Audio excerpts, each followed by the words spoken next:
గౌరవ సభ్యులు డాక్టర్ పాల్వాయి హరీష్ బాబు గారు. తెలంగాణ తల్లి విగ్రహ రూపకల్పనపై శాసనసభలో ముఖ్యమంత్రి గారి ప్రకటన సందర్భంగా చర్చకు అవకాశం ఇచ్చిన అధ్యక్షుల వారికి ధన్యవాదాలు తెలియజేస్తూ, ముందుగా మహాకవి దాశరథి గారు అన్నట్టు నా తెలంగాణ కోటి రతనాల వీణ. ఆ రోజు కోటి మంది ప్రజలే ఉండే తెలంగాణలో, ఇవాళ 4 కోట్ల మంది ప్రజలయ్యారు. కానీ కొన్ని సమస్యలు ఉన్నాయి. కొన్ని వెనుకబడ్డ ప్రాంతాల మీద తీవ్రమైన వివక్ష చూపిస్తుంది ప్రభుత్వం అనేది నేను చెప్పదలుచుకున్నా. దాంట్లోకి తర్వాత పోతగాని మనం మన సంస్కృతికి అద్దం పడుతూ ప్రశాంత వదనంతో మెడకు కంటే గుండు పూసల హారంతో చెవులకు బుట్టకమ్మలతో ముక్కు పుడకతో తయారైంది తెలంగాణ తల్లి అని చెప్పుకుంటున్నారు. నేనేమంటున్నా అంటే, మీరు హామీలు ఇచ్చారు, చాలా హామీలు ఇచ్చారు. కళ్యాణ లక్ష్మి సందర్భంగా తులం బంగారం కూడా ఇస్తామని మీరు హామీ ఇచ్చారు. ఒకవేళ మీరు అంటే నేను ఎందుకు చెప్తున్నా అంటే, సరే ఓకే ఓకే మీకు అది ఇష్టం లేదు, ఓకే పక్కన పెడతా, వేరే విషయం మాట్లాడదాం, పక్కన పెడదాం. నేను I don't want to yield అధ్యక్ష దాంట్లోకి పోదలుచుకో.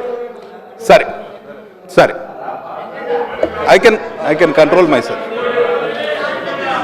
మేమేం ఆశించినామంటే 10 సంవత్సరాల్లో టీఆర్ఎస్ ప్రభుత్వ పాలనలో తెలంగాణ రాష్ట్రం చిన్నాభిన్నమైంది, ఆర్థికంగా విధ్వంసానికి గురైంది, అందరం ఒప్పుకోవాల్సిన విషయమే కదా. కానీ ఈ సంవత్సర కాలం పాటులో ప్రక్షాళన జరుగుతుంది, రిపేర్ జరుగుతుంది, ఓవర్హాల్ జరుగుతుంది అని ఆశించినాం. కానీ అటువంటి చూచాయలు కూడా ఇవాళ కనిపించట్లేదు అధ్యక్ష.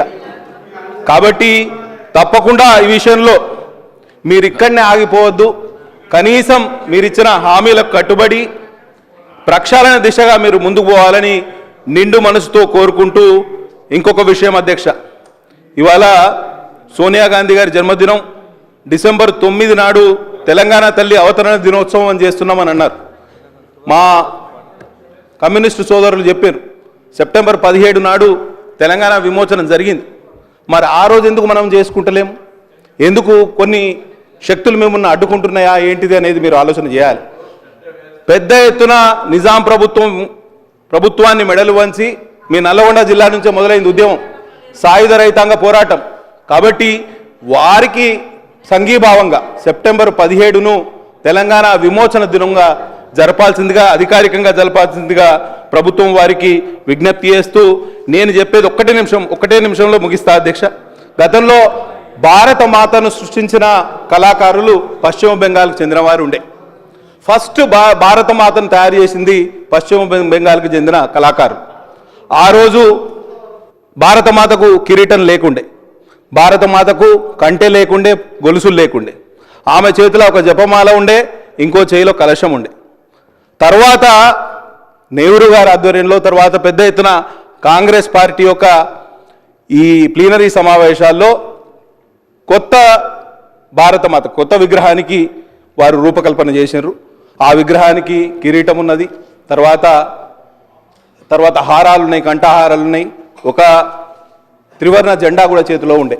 కాబట్టి ఆ విధంగా నడిచింది. అప్పుడేమో ఆ విధంగా ఆలోచన చేస్తే ఇప్పుడేమో మనం ఉల్టా ఆలోచన చేస్తాను.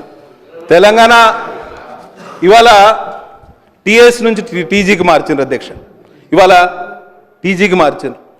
తెలంగాణ విగ్రహాన్ని కేవలం విగ్రహాలు మార్చడం వలన, లేకపోతే పేర్లు మార్చడం వలన మనం ముందుకు పోతానం అనుకుంటే మనం తప్పు చేసిన వాళ్ళం అధ్యక్ష.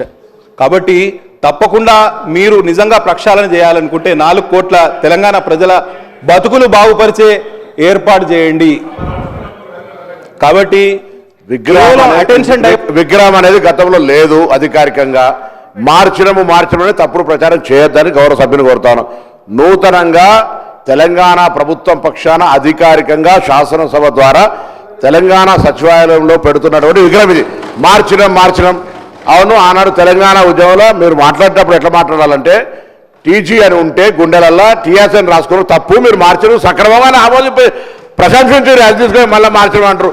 గీతం లేకుండే, విగ్రహం లేకుండే తెలంగాణ ప్రజల ఆకాంక్ష టీజీ టీఏసీ మార్చుకున్నారు. దాన్ని ఇప్పుడు మళ్ళీ మీరు ఏం మాట్లాడుతున్నారో మరి అందరూ జనరల్గా ఇద్దరు ఒక్కటేనే ఐడియా ఉంది. ఇప్పుడైనా కనీసం వాస్తవికంగా మాట్లాడే ప్రయత్నం చేయండి.